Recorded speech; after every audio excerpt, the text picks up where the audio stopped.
I'm going to try to give a bit of a historical picture of Jewish images of the other in 5 minutes, of course, as we've all acknowledged is a little difficult, so I hope to discuss more later. Judaism is significantly shaped by rabbinic discourse from the 2nd to about the 8th centuries, which continued over time, but by looking at some of the original discussions, we can seek to understand some of the founding principles. The rabbis drew on a few biblical verses in their rationale for views of the religious other. First, often repeated, is love your neighbor as yourself, which is familiar to many of you. Another principle is that every human being is created in God's image and likeness. The rabbis, in creating their laws dealing with religious others, emphasize the importance of these principles. Referring to the story of creation, wherein human beings are all created through one individual, the rabbis expand on their thinking and justify their laws towards religious others by saying, humanity was created as a single individual for the sake of peace among humanity, that none might say to his or her fellow, my ancestor was greater than your ancestor. As you can see from this quote, the rabbis were very concerned that negative views and actions towards religious others would lead to a breakdown of peace and security. The rabbis were also intimately familiar with the experience of being other, and an issue plaguing them was that of being part of a minority religion, whether under Roman pagan hegemony or Christian rule. The rabbis recognized that regardless of the particular limitations of Jewish law, while under the rule of another power, Jews were obligated to extend both their tolerance and granting of rights to Gentiles beyond the dictates of Jewish law. The rabbis stated bluntly that this was to promote peace in the broader community. So, for instance, if a Jewish farmer observed the biblical laws allotting to the Jewish poor the corners of the field, the fallen produce from the harvest, and the forgotten produce of that harvest, the rabbis also required, if the Gentile poor wished to take part of that boon, we do not withhold it in the interests of peace in the broader community. Yet the rabbis went even further in their extension of proper behavior toward their non-Jewish neighbors.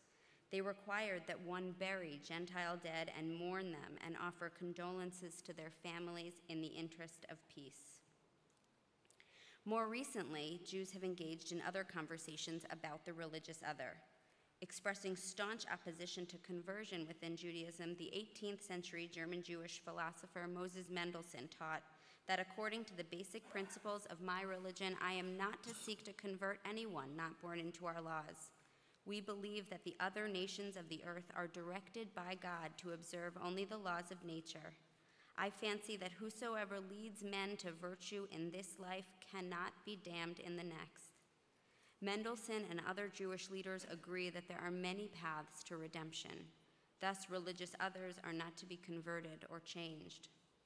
In the last century especially, we've seen the possibility for dialogue between Jews and members of other faith communities.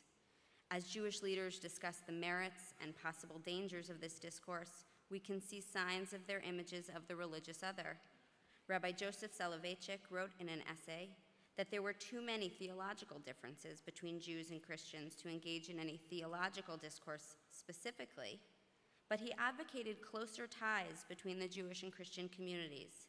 He held that communication between Jews and Christians was not merely permissible, but desirable and even essential on non-theological issues such as war and peace, the war on poverty, the struggle for people to gain freedom, issues of morality and civil rights, and to work together against the perceived threat of secularism.